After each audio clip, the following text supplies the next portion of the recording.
Early Warning Doppler 9 on Channel 9 Eyewitness News. Next on Eyewitness News at noon, we are in your community as residents prepare. Yeah, and we continue to track Tropical Storm Milton. We have the latest advisory, and I'll have the latest track for you all coming up. Plus, Governor Ron DeSantis just finished speaking from the Emergency Operations Center in Tallahassee ahead how the state is getting ready for what will likely be another direct hit from a major hurricane. Next on Eyewitness News at noon. This is Channel 9 Eyewitness News at noon. Coverage you can count on. Right now on Eyewitness News at noon, Milton is intensifying. The tropical storm is expected to become a hurricane tonight. Then the storm's expected to make landfall on the west coast of Florida as a major Category 3 storm. Good afternoon and thank you for joining us. I'm Kirsten Delgado. The current track has a storm bringing direct impacts to central Florida, and certified meteorologist Cassie Crimmy is in severe weather center 9 with the latest track just released in the last hour. Cassie. That's right, Kirsten. The 11 o'clock update for us. The winds continue to grow. We continue to see this storm strengthen. Winds now at 65 miles per hour. Still a tropical storm, but I want to get right to that track for you. We'll zoom out so you can see the whole track. Expected to become a hurricane as early as tonight. And look how quickly it goes from a 1 to a 3. Rapid intensification expected to occur as we head throughout the day on Monday. But also notice Monday, 8 p.m., we're sitting just north of the Yucatan Peninsula where there are some tropical storm warnings in place at the current hour, but holding its strength all the way until it approaches our west coast of Florida. I want to zoom down just a little bit closer so you can see the track. It shifted ever so slightly to the south, which would mean better conditions for the Tampa Bay area. What would that mean here for us in central Florida? You can still see expected to be a Category 1 storm on the east side. So we're expected to still see tropical storm force winds, possibly even hurricane force winds a little bit closer to the eye wall, wherever that may pass. Heavier rainfall on the north side of this system. So areas Orlando north could potentially pick up some of the heaviest rain from this as we get you through the day. So moving forward, now is the time where we're going to continue prepping for this. It's Sunday. We have all day today, all day tomorrow, all day Tuesday until Tuesday evening when we start to get the impacts, because Milton's not expected to arrive until midweek. And here in central Florida, we'll prepare for some of the heavy winds and the rain and even some of the isolated tornado threat that's very common with some of these storm systems. But if we take a look at the tropical storm force winds, you can see most of central Florida getting up there in the likelihood of feeling that, and that's sustained tropical storm force winds. Now locally, in addition to that, we have been seeing some pretty decent rainfall today, light to steady rain over in Brevard County. We did have a couple of flood advisories. A couple of inches of rain have already fallen in those locations. It's going to be very saturated here over the next couple of days. We'll talk a bit more about that and how that will play into the tropics all coming up. Kirsten. Cassie, thank you. And you can keep an eye on Milton's track by downloading the WFTV weather app. You can also stream Eyewitness News live on the WFTV News app or online by scanning the QR code on your screen or by going to WFTV.com. And while we wait for Milton, residents are preparing across central Florida. Channel 9's Sabrina Majori spoke to residents about what they expect ahead of the storm. New at noon, Governor Ron DeSantis finished speaking just over an hour ago from the State Emergency Operations Center in Tallahassee. There, he discussed the storm's potential impacts as most tracks have it moving through heavy population centers. The governor noted central Florida will be seeing similar resources as the Big Bend. DeSantis is urging you also to take Milton seriously. But you're going to have the storm going right across potentially I-4 or certainly in the center part of the state somehow, and that is going to cause damage. It's going to generate debris. It's going to cause potential damage to infrastructure. So just be prepared for that. And the governor says you should be preparing today and tomorrow, and Central Floridians specifically should be in place by Tuesday evening. The governor has already declared a state of emergency. This executive order has been issued for all of our local counties, and right now there's a total of 51 counties under that declaration. To see the full list, you can visit WFTV.com. And with that executive order, Florida's price gouging hotline has now been activated. If you see someone trying to price gouge for necessary goods or services, you can call 1-866-9-NO-SCAM.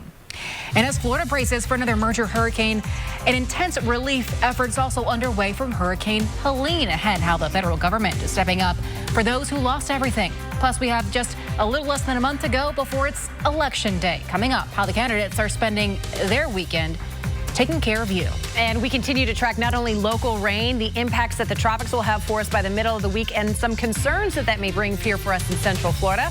I'll have all the details coming up. I'm Chief Meteorologist Tom Terry. Stay with Channel 9 Eyewitness News as we track Milton. We'll be using the latest technology to constantly update the storm's path and timing.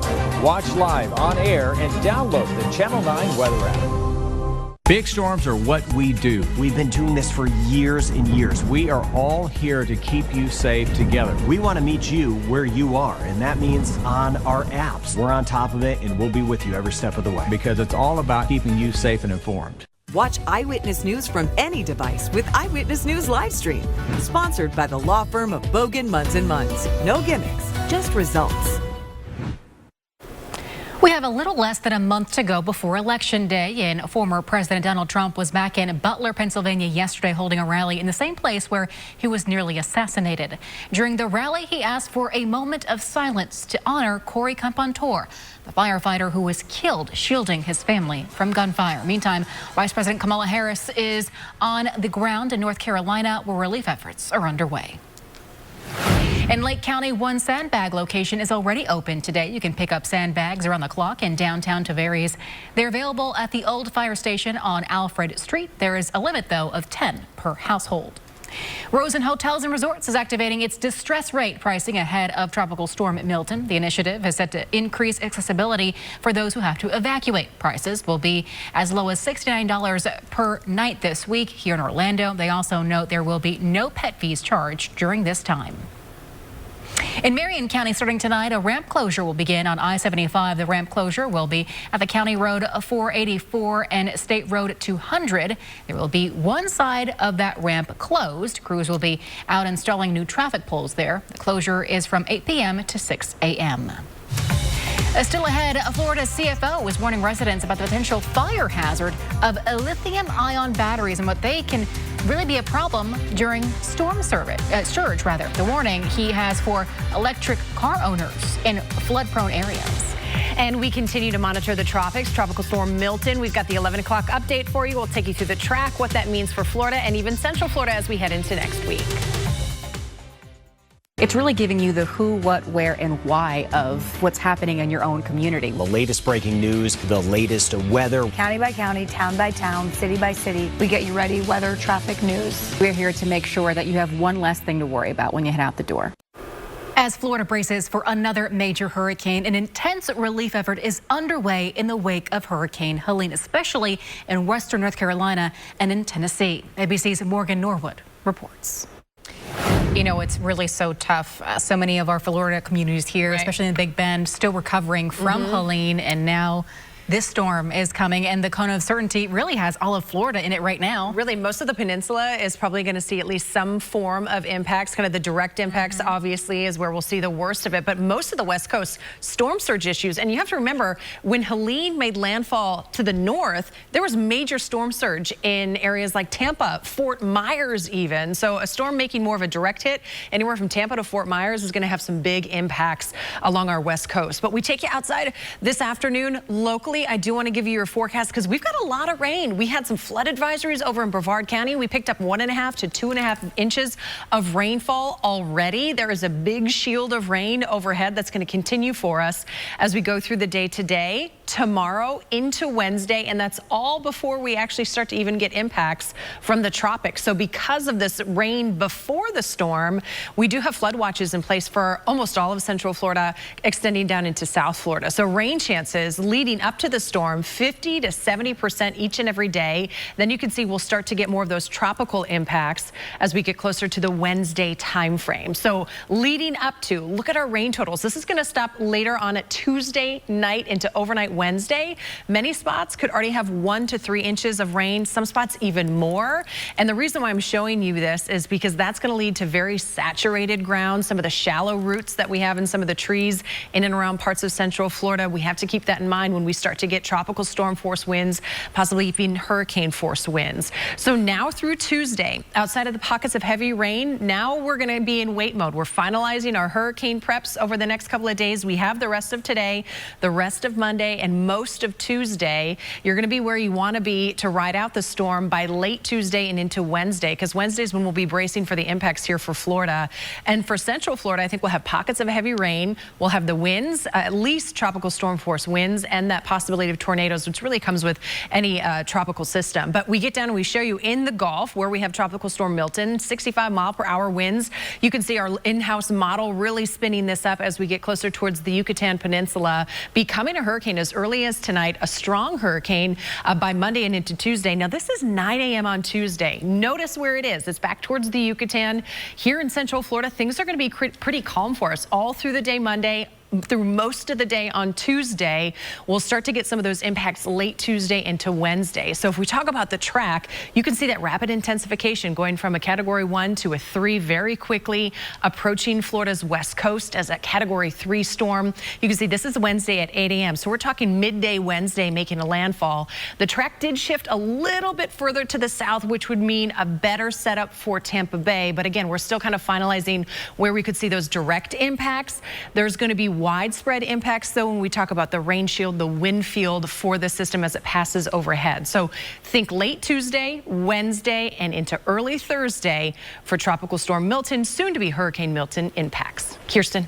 And you can keep a close eye on Milton's track by downloading the WFTV weather app. You can also stream the news live on the WFTV news app or online by scanning the QR code on your screen or by going to WFTV.com.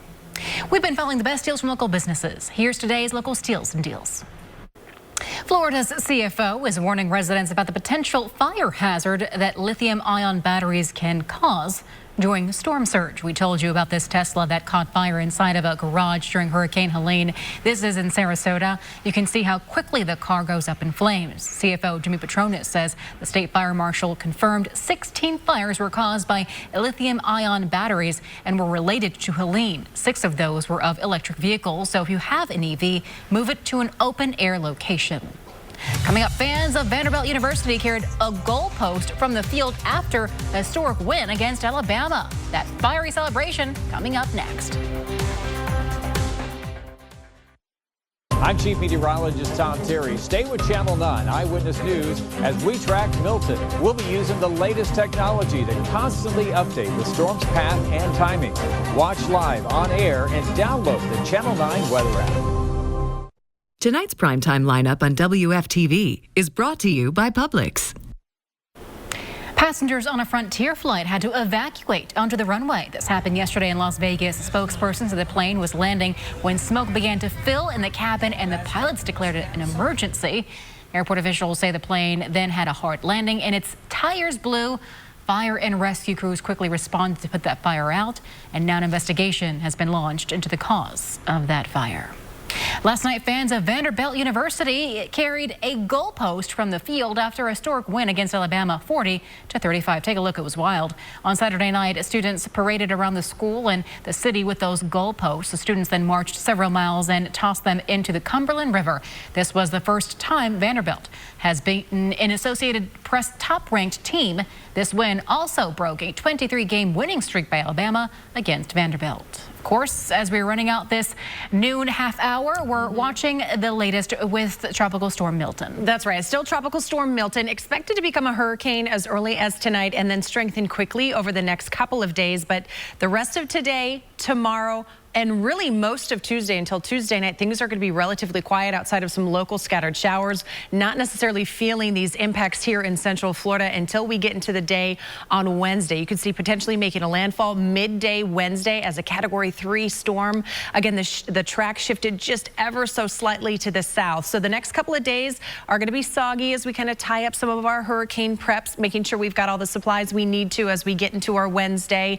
We'll be watching for tropical storm force winds, isolated isolated tornadoes and some pockets of pretty heavy rain here in Central Florida, and expect some power outages in and around Central Florida as well. That's one of the key things with the hurricane supplies. Make sure you have the batteries and the backups, whether it's a charge, a portable charger, or you've got the gas for the generator if you need that. But beyond Wednesday, really Thursday morning, the system will be pulling away by around daybreak. We'll have some rough seas, some dangerous conditions at our coastline early Thursday, but Friday and Saturday, look at that weekend forecast. Low to mid 80s with partly cloudy skies. We just have to prepare for and get through the impacts that we'll feel here in Central Florida on Wednesday. Kirsten. Well, thank you for watching Eyewitness News at noon. Coming up next at 12:30, join Eyewitness News anchor Greg Warmouth for a new edition of Central Florida Spotlight. For more local news and sports and the latest forecast, of course, tune in to Eyewitness News at 6. Have a great afternoon.